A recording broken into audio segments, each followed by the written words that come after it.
Good day, I'm Stephen McHugh, and this is your JIS News for Monday, March 20, 2023. 15 ecologically sensitive areas, ESAs, across the island have been identified for enhanced protection. Restrictions will be placed on the type of activities that may be permitted in these geographical areas. Prime Minister Andrew Holness says this is to preserve their hydrological or ecological functions and services. Mr. Holness was making his contribution to the 2023-24 budget debate on Thursday. Low-impact developments such as ecotourism may be permitted in these areas, subject to restrictive conditions and approval from the relevant regulatory authorities. Prime Minister Holness says declaration of the ESAs will ensure that Jamaica's ecological assets are protected for generations to come.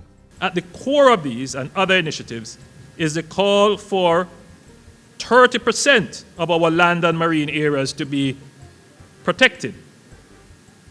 And Madam Speaker, I am pleased to report that we will exceed that target.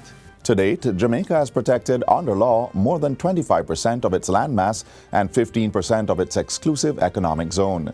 I made a further commitment to make the Pedro Keys and surrounding waters a protected area. This has now been completed. And I have the act that does that here. The designation gave due consideration to fishing, and this policy creates boundaries that will give the fisherfolk of the Pedro Keys a pathway towards sustainability and ultimately greater prosperity.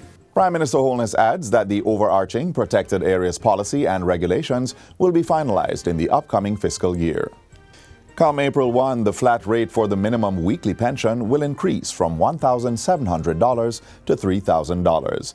This is an increase of 74% and includes benefits such as old age, widow, widower, invalidity pensions, and all other benefits. The improved benefits will be made under the National Insurance Scheme NIS. The pensioner who currently receive $2,550 per week will now receive $3,500 per week.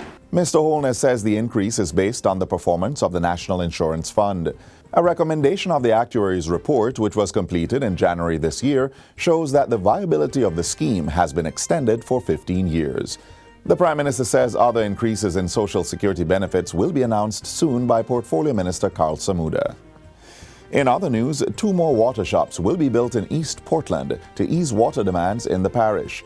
Minister of Local Government and Rural Development Desmond McKenzie says the shops will be built as soon as lands have been identified and all procurements completed. The announcement was made at the recent commissioning of the Commodore Water Shop in Portland. So these 2 new water shops that I'm announcing today for East Portland will not come after I snap my fingers. It will come after the process has been gone through and all the necessary arrangements have been made. Minister McKenzie urged community members to protect the investment by ensuring that individuals do not sell the water provided by the water shop. Meanwhile, Minister McKenzie has issued a stern warning for persons to stop stealing water from fire hydrants and selling the commodity to residents. He's also calling on persons not to use the meteorological drought to abuse the system. And one of the problems that we are facing that we have persons who have access to hydrants now, and they go in the dead of night, turn on the hydrants, full up bucket, basket, whatever they can put it in, and then carry it and sell it to communities. We are aware of that, and we're going to be taking steps to put an end to that. Minister McKenzie was speaking recently at the commissioning of the Watermount Pump House in West Central St. Catherine. Approximately 7,000 residents from 3,000 households are benefiting from the facility, which cost $220 million to install. Communities benefiting from the system include Watermount, Cudjoe Hill, Pedro, and Back Pastures. And finally, students of the New Hope Preparatory School in downtown Kingston are now benefiting from a newly built library and reading room. The $13 million project based at the North Street Seventh-day Adventist Church was completed through donation and fundraising events.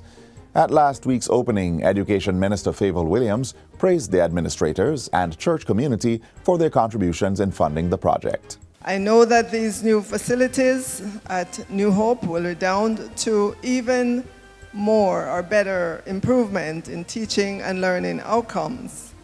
I'm impressed by the improvements to the school's infrastructure, and I'm even more attracted by the positive trend I've been observing in the area of student performance and educational outcomes. And that's it for JIS News Today. I'm Stephen McHugh. Thanks for watching.